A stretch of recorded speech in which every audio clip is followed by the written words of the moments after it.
and then he is cutting in the opposite direction. The added benefit of the band is that it forces the athlete to keep his center of gravity down.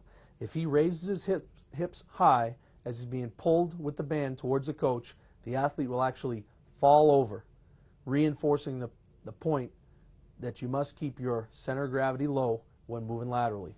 Some non-competitive lateral speed drills. This is called a one-knee start. What we're emphasizing here is the need for the athlete to push off the opposite leg or outside leg to move towards his right in this example. By getting down on one knee, it forces you to push off the left leg rather than simply turning your body and pushing off the right leg, reinforcing the need to push off the outside leg. Remember, P, push to move. This is lateral movement with resistance, forcing the athlete to use that lower body strength to push to move towards his right. He's maintaining an athletic base in a low center of gravity. We'll also use the contrast method where we use 5 yards of resistance followed by 5 yards of free lateral movement. Programmed agility. There's a big difference between programmed agility and reactive agility. Programmed agility is defined as exercises where the athlete is predetermined the distance and the direction in which he is moving. Programmed agility drills are excellent drills to reinforce proper lateral mechanics. This exercise is called the pro agility, where the athlete runs 5 yards in one direction, hits the line with his hand, runs 10 yards in the opposite direction, hits the line with his hand, and finishes through his original starting point. We start this exercise in a 3-point position, and it's important that we reinforce our good pal mechanics. Pushing to move, athletic base, keeping the feet apart, and a low center of gravity as we change direction.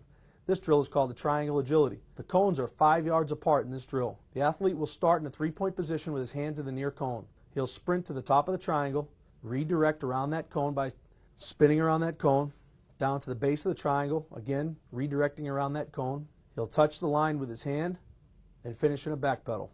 The 4-cone or square agility run. Good programmed agility for, again, reinforcing pal mechanics. Pushing to move, athletic base, low center of gravity. The athlete starts by sprinting forward. He'll shuffle to his left, back pedal, and shuffle to his right. It's important anytime you're doing programmed agility runs that you change up the direction that you're moving. For example, in this 4-cone drill, we'll start on the right side of the box and then we'll move over and also operate on the left side of the box. Our next drill is called the X drill, where the athlete will start in a 3-point position, hand on the line, inside the base of the 4 cones. The cones are 5 yards apart. His right hand is down in this position. We'll also do this drill from the opposite side of the square, where our starting position will have our left hand down. The athlete will sprint 5 yards and touch the cone, at which point he'll redirect at a diagonal angle to the base of the cone, sprint forward, again to the top of the square, back to his original starting point, touching the base of the cone, and driving through the top of your 5-yard square. This is called the L drill or 3-cone agility. You'll hear both terms used.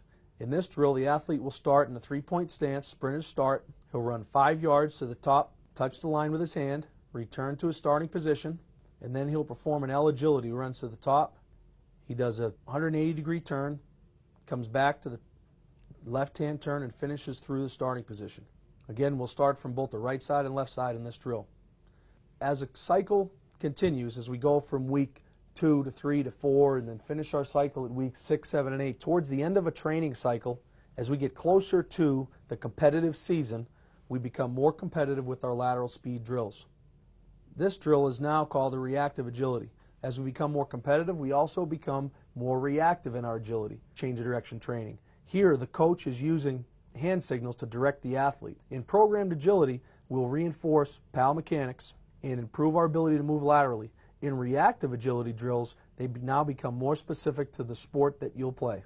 This is called a box wave drill, whereas the coach is directing the athlete through hand movement to cones in the square. We'll always finish with a sprint through the finish.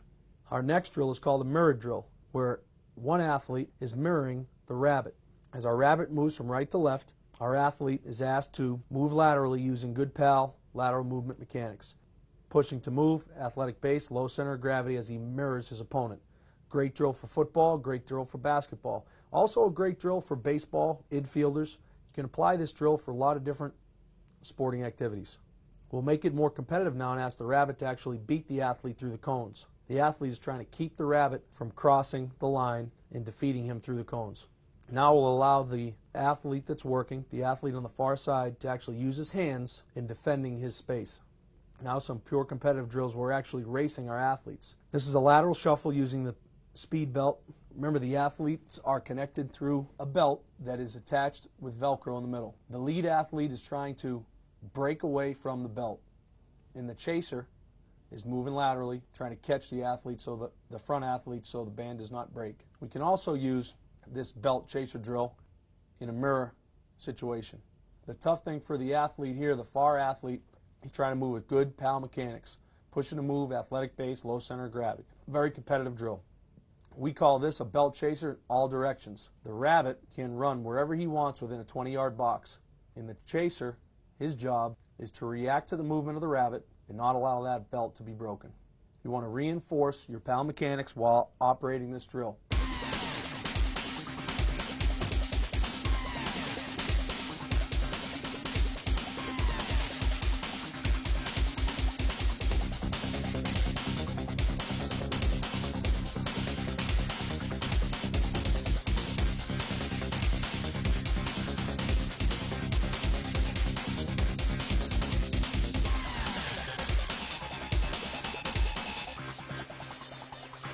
Thank you for taking the time to study linear and lateral speed the way we do it at the University of Iowa.